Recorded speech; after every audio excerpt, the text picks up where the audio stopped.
Hello everyone. In this video, I'd like to talk to you about spondylolysthesis, which is a big word, but essentially some of you who probably have back pain might have gone an X-ray and your doctors have told you that you have spondylolysthesis, or slippage of your lumbar spine or bones or discs.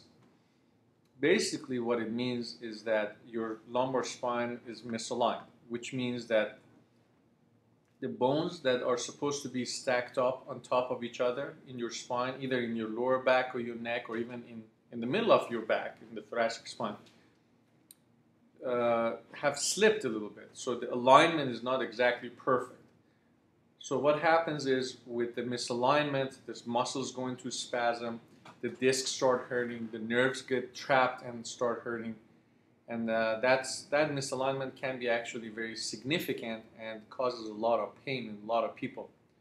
The reason why the slippage occurs are many, but basically the spine is like a tricycle, a big wheel in the front, two little wheels in the back.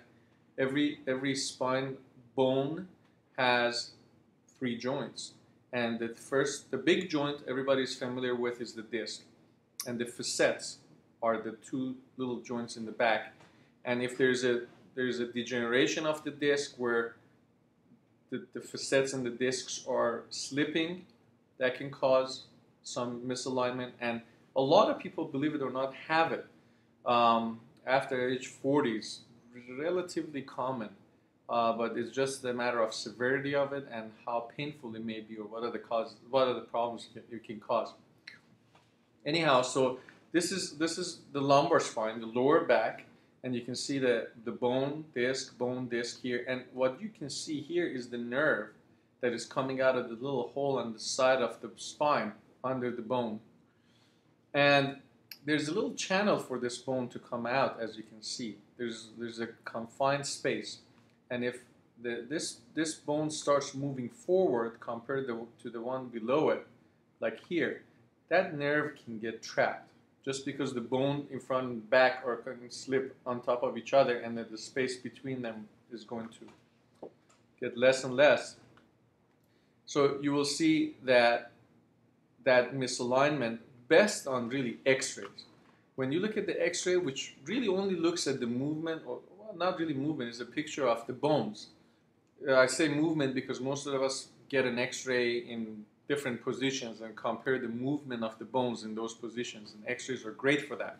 You ask, the doctor may ask you to bend forward or bend backwards and take an X-ray of your back, because the MRIs are really just a picture. It doesn't show movement. So here you can see that there's a nice line back here. That is the bone.